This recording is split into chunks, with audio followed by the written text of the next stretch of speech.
नमस्कार। प्रेजेंटेशन का मुख्य इसका पर्पस ये है कि हमें लगातार आरोपी के सीवियर स्टेज के बेबीज मिल रहे हैं जो कि ब्लाइंड हो चुके हैं।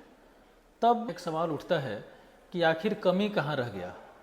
क्योंकि आरोपी का जो क्राइटेरिया है मैं सबसे पहले बता दूं कि 8 महीना से पहले जिसका डिलीवरी हो गया या बर्थ वेट जिसका 2 किलोग्राम से कम है, या ये दोनों चीज़ें ठीक है, बेबी 8 महीना से ज़्यादा में डिलीवर हुआ है, 2 किलोग्राम से ज़्यादा था, लेकिन जन्म लेते ही एनआईसीयू में एडमिटेड हो गया, इन्फेक्शन हो गया, ब्लड ट्रांसफ्यूजन करना पड़ा। लेकिन एक बार अगर आप जान लें कि इस बेबी को आरोपी स्क्रीनिंग की ज़रूरत है तो पहला चेकअप 30 दिन के अंदर, और इसलिए स्लोगन जो है बनाया गया है 30 दिन रोशनी के, यानी कि पहला चेकअप 30 दिन के अंदर जरूरी है। अगर आप यहाँ चूकते हैं तो बच्चा परमानेंटली अंधापन का शिकार हो सकता है।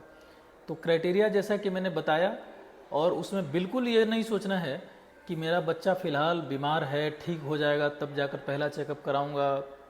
या अभी बच्चे को क्या ज़रूरत है, आँख का सब कुछ तो बाहर से ठीक ही दिख रहा है, क्योंकि आरोपी में बाहर से कुछ भी नहीं दिखता है, ये रेटिना की बीमारी है। अगर आपका बच्चा उस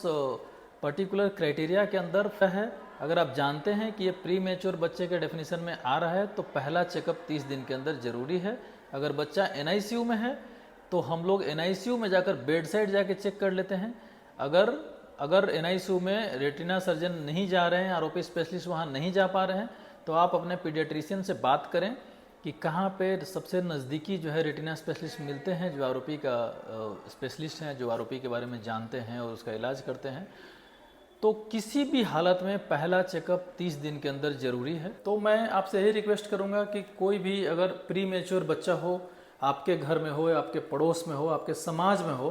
तो एज ए समाज भी एक जागरूकता एक होना चाहिए, एक अवेयरनेस होना चाहिए कि प्री मैच्योर बच्चा पहला चेकअप 30 दिन के अंदर उसे बचना नहीं चाहिए। प्री मैच्योर बच्चा यानी 8 महीने से कम में जो डिलीवरी जिसका हुआ हो और 2 किलोग्राम से कम जिसका जन्म के समय वजन हो, ऐसे सारे बच्चों को एक हक बनता है जिस समाज की, हम लोग उसको पहला चेकअप 30 दिन के अंदर, 30 दिन रोशनी के अंतर्गत आपको कराना चाहिए। और आप सबको देखने के लिए बहुत धन्यवाद।